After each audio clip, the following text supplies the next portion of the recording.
guys, good morning. I'm using a new camera right now para mas malinaw. Hi Michaela, good morning. Can you say good morning? We're having breakfast. So ano lang, yung donuts lang, homemade donuts. And si Michael, he's eating right there pero busy siya. It's hubby's day off today, so maybe pasyal kami. Kasi parang hirap magpasyal eh. Kasi it's super gloomy. The weather is like maulan, nabasa, na ewan. So hopefully lang makalabas kami today and I'll bring you around if we go. Okay, later!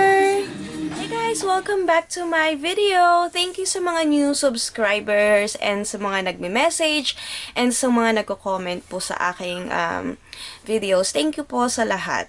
Anyways, today, I really wanna take you guys outside. Mamasyal lang kami, day off ni hubby, pero maulan. So, I just decided na dito na lang kami sa bahay.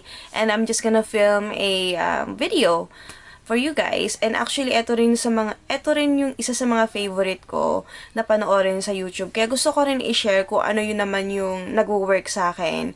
And hopefully, mag-work din sa inyo.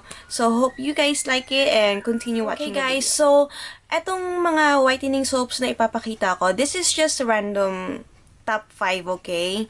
Wala naman siyang pinaka-effective or super effective sa akin. All of them is effective para sa akin. Pantay-pantay lang. Just depends on my skin condition and sa preference ko on that month or that week na gagamitin ko siya. So, let's just start with kung anong una yung madampot ko.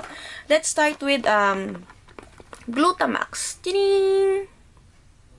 Glutamax Lightening Soap with Glutathione. Ito yung malaking box niya, guys. Medyo pricey siya, no? Kasi nung I went to the Philippines and bought this one, I think nasa 100 something yung malaki. So, medyo mahal na siya para sa akin. Pero maganda to gamitin kasi glutathione siya. Saka, nakaka-soft rin talaga siya ng balat. Hindi siya nakaka-dry or anything. Parang regular use lang kahit hindi ka mag-lotion. Okay na okay pa rin siya.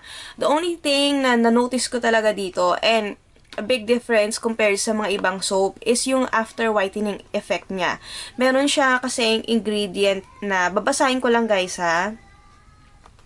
Titanium dioxide. So, if you guys are not familiar sa titanium dioxide gives you like an instant whitening effect. So, or brightening effect. Hindi naman super puti, pero ano lang, magbabright yung skin tone mo, mapapansin mo agad after shower. Especially pag binabad mo siya pag binabad mo siya sa iyong skin, face, or body man.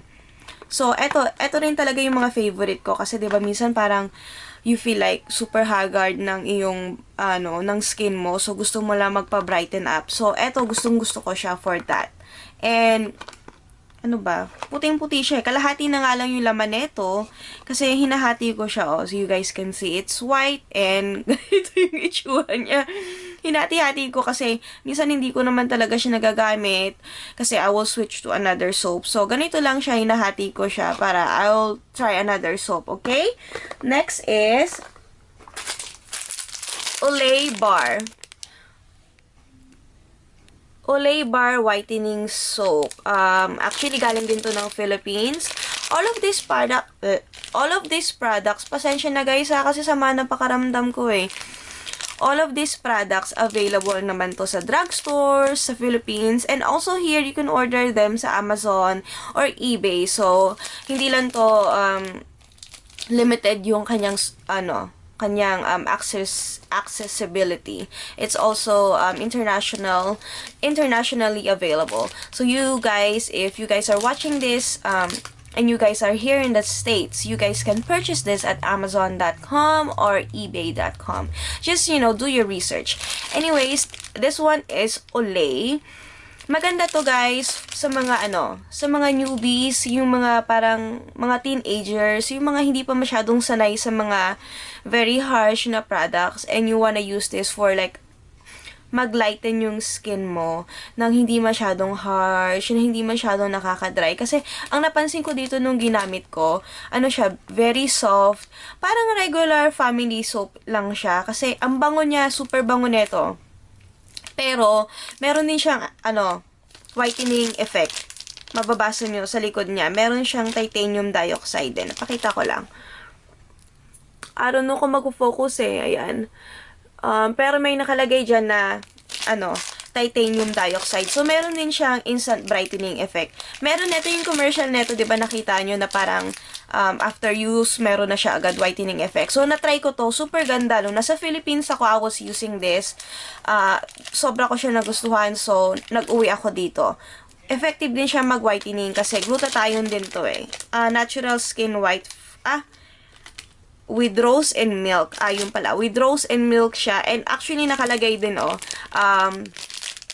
whiten your skin from first use. So, okay rin siya sa mga beginners talaga. Kasi hindi nakaka-dry ng skin and mabango. Okay? Next naman is Skin Magical Rejuvenating Soap. 150 grams. This is a Kojic soap. I got mine from, alam niyo yung Skin Magical na packet, 'di ba? Yung parang set. Ito yung kasama niya. Isa to sa mga kasama niya. And na-try ko na rin siya. Maganda siya, mabango. Parang regular na Kojic soap. Hindi naman siya super harsh sa balat. Okay siya for daily use. Wala naman ako masabing any side effects. Nakalagay FDA approved. Ayan, kung makita nyo.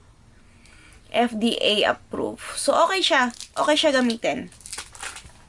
And next is yung, syempre, pinaka-classic, no, everybody knows na yung sabon na to, parang everybody grew up with this. I remember nung mga teenager ako, yung tatay ko sinasabi sa akin, naku, pag maitim ka, gamitin mo lang to, puputi ka.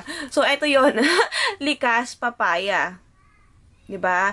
Likas Papaya, super effective. Parang eto yung klase ng whitening soap na alam mong nandyan siya, yung alam mong hindi siya mawala pagpunta mo na SM, ng Watsons, or ng mga anong supermarket, or even Filipino stores here in the States, or different parts of the world. You know, pag nakita mo to, you already know, pag Pinoy ka, pag nakita mo yung Likas Papaya, oh yeah, yan yung talaga yung sabon na parang nagre-represent ng Philippines, diba? Parang, uy, Likas Papaya yan, no? So, eto yun.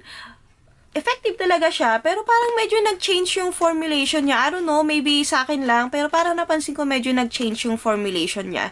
Okay, yung Likas Papaya, I use this once in a while, papalit-palit ako ng mga sabon. The only thing is, pag sa Likas Papaya, feeling ko, nakaka-dry siya ng balat, guys. So, after ko mag-Likas Papaya, talagang nag-moisturizer ako. Kasi nakaka-dry siya ng balat. So, siguro yun ang effect niya, no? Kasi parang medyo may micro-peeling or parang talagang nagta-tighten yung skin mo. So, yun ang effect niya sa akin. Pero for whitening, very basic talaga siya. Super effective. And lastly, yung aking number 1 favorite. Ito talaga yung, I think, nag-make a big difference sa skin tone ko. Yung up to the next level. This is Koji-san. I will show you. Syempre, hindi ko to binili sa Philippines. I got mine from Amazon.com. You guys can order them at Amazon.com. This is, eto, 3-pack siya. I think, $5 or $6. Depende. Okay, so anyways, Koji-san, or it's a kojic acid soap, super effective. You can see the difference on your skin.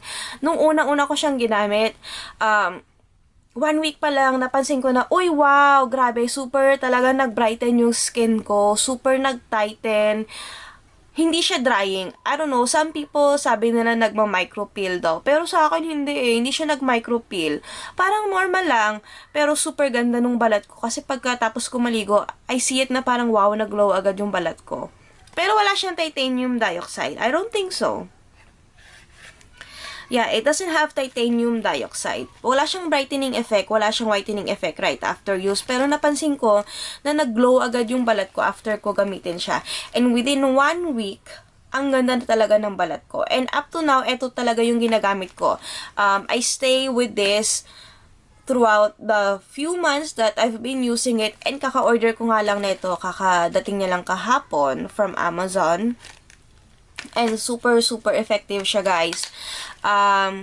Kahit hindi ako mag-whitening lotion after, eto pa rin, ganda yung difference ng skin ko. Mas nag-even out siya.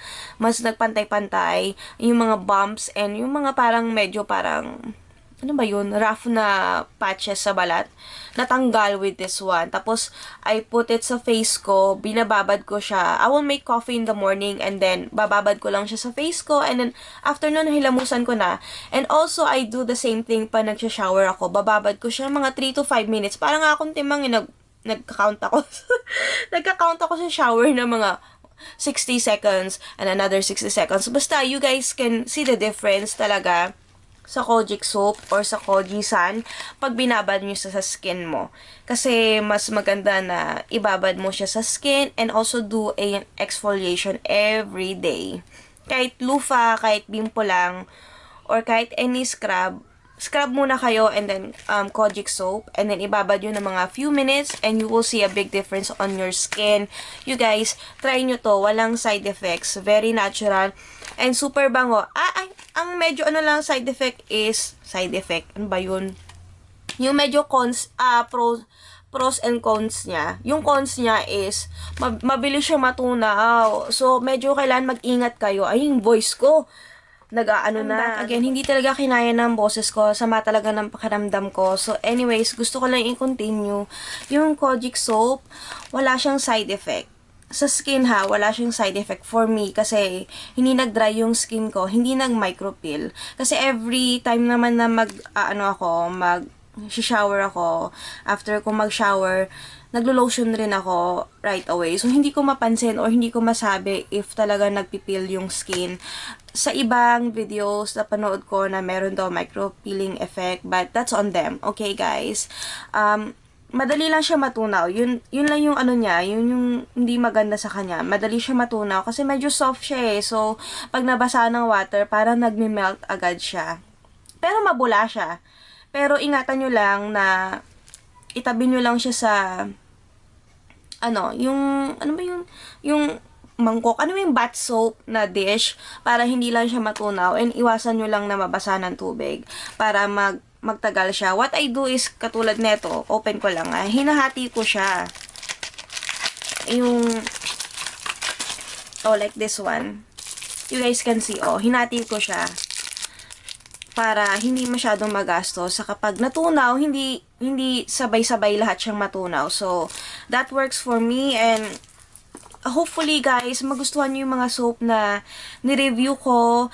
Yung mga soap naman na yon depende sa preference nyo. Like I said, diba, may mga times na gusto mo gumamit agad ng mga instant whitening kasi gusto mo, bongga ka today, ganon. Tapos meron naman yung parang napaka-stable, yung everyday soap mo. Ako, para sa akin, yun yung Kojic soap, Kojisan. Yun yung everyday ko talaga na staple siya. Nandyan siya, kailangan gamit ko yan everyday kasi doon ko talaga nakikita na maganda yung skin ko. So, pero hopefully, sa inyo, depends sa preference nyo. Okay, guys? Talaga mumble na yung boses ko kasi I just need to go and take some rest kasama ng pakaramdam ko. So, hopefully, you guys like the video and hopefully tomorrow, maganda na yung panahon, pwede na tayong pumasyal.